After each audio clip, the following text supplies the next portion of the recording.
Ramadan, Ramadan, Ramadan ya Habib. Ramadan, Ramadan, laitaka dauman qarib. Assalamualaikum warahmatullahi wabarakatuh. Asyhadu an la ilaha illallah wa asyhadu anna Muhammadan abduhu wa rasuluh la nabiyya ba'dah. Wallahu ta'ala fil Qur'anil Karim. A'udzu billahi minasyaitonir rajim. Bismillahirrahmanirrahim.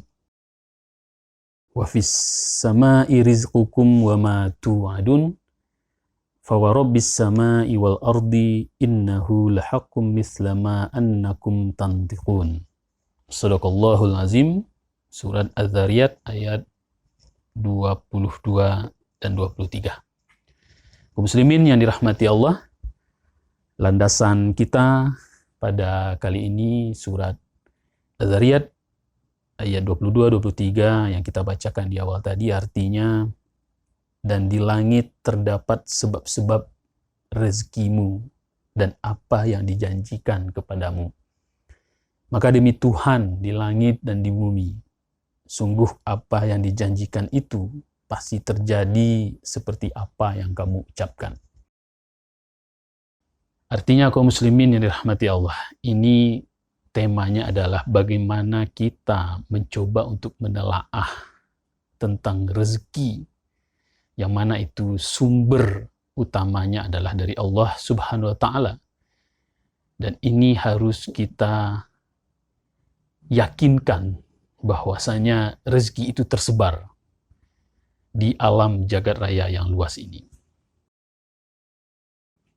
Imam Al-Ghazali membagi bahwasanya ada sifat-sifat rezeki di dunia ini yang diperuntukkan untuk makhluk-makhluknya yang di alam.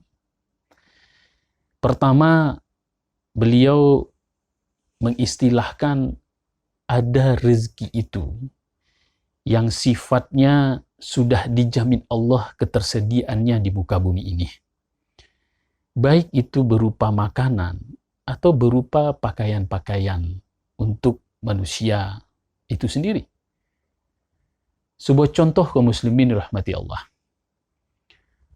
Binatang cecak itu dikasih rezeki oleh Allah berupa nyamuk atau serangga. Nyamuk atau serangga juga difasilitasi oleh Allah berupa rezeki, yaitu darah manusia. Apalagi manusia yang memiliki mobilitas yang tinggi, tentu sudah terjamin ketersediaan makanan atau pakaian-pakaian di muka bumi Allah itu sendiri. Nah, inilah yang disebut oleh Imam Al-Ghazali bahwasanya rezeki yang sudah dijamin Allah ketersediaannya itu berupa makanan-makanan atau kebutuhan-kebutuhan lainnya di muka bumi. Dan kemudian yang kedua, kaum muslimin rahmati Allah, ada rezeki itu sifatnya datang secara tidak terduga atau di luar nalar kemampuan manusia itu sendiri.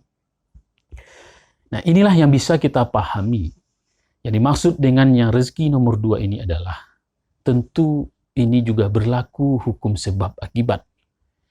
Tatkala kita sering melakukan pertolongan kepada orang lain dengan penuh keikhlasan, tanpa ada terbesit pun niat pamrih atau dibalas kebaikan kita itu, maka bentuk rezeki yang nomor 2 ini, dia akan datang baik secara langsung terasa kepada kita, ataupun secara tidak langsung dialami oleh keluarga kita.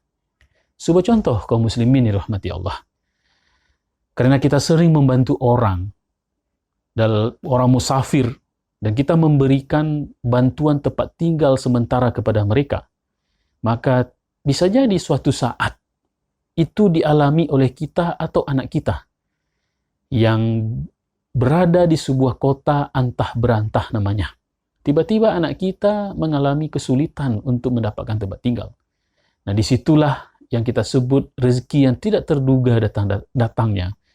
Karena kita selalu selama ini juga melakukan hal yang sama, menolong orang dengan ikhlas. Nah, inilah yang disebut yang kedua, rezeki yang datang secara tiba-tiba. Dan kemudian yang ketiga, ada rezeki itu sifatnya yang hanya tinggal di saat itu untuk kita.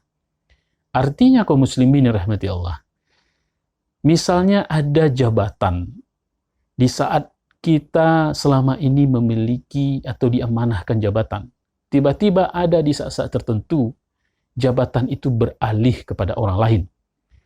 Nah, di saat itu kita jangan pernah ngeyel atau ngotot ingin mengatakan bahwasanya itu adalah masih juga jabatan dari kita sendiri. Nah, yang harus kita pahami adalah yang tinggal dari kita itu, itulah yang kita miliki rezekinya. Kita memiliki rumah misalnya. Seandainya rumah kita itu adalah terbakar atau terpaksa harus dijual ke orang lain, atau kita memiliki harta yang dimaling oleh orang lain, maka di saat itu adalah yang pergi atau sudah berpindah tangan itu bukan lagi hakikatnya rezeki kita. Yang tinggal itu adalah yang hanya rezeki kita dan sifatnya adalah sementara. Kemudian terakhir kaum muslimin yang rahmati Allah, ada rezeki yang sifatnya itu adalah sudah diatur di dunia. Dan ini dimaksud yang nomor 4 itu adalah tergantung dari ikhtiar, tergantung dari usaha manusia itu sendiri dalam mendapatkan rezeki. Nah, berlakulah di sini nomor 4, tidak memandang agamanya, tidak memandang budayanya, tidak memandang siapa orangnya.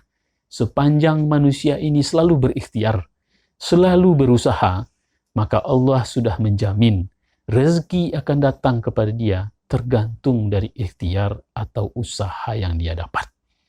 Nah, disinilah kaum muslimin rahmati Allah.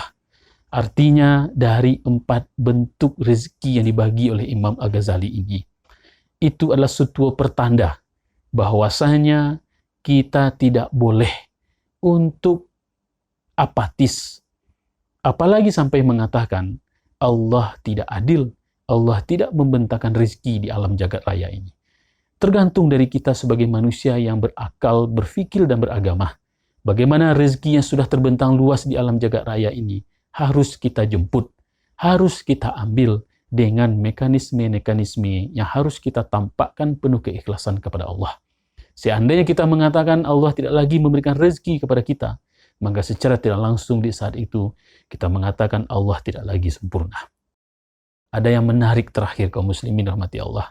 Seorang ahli sufi bernama Ibnu Athaillah dalam kitabnya Al-Hikam, beliau mengatakan, ketika Allah mencoba memberikan rezeki kepadamu, maka di saat itu Allah sedang menunjukkan belas kasihnya kepada engkau.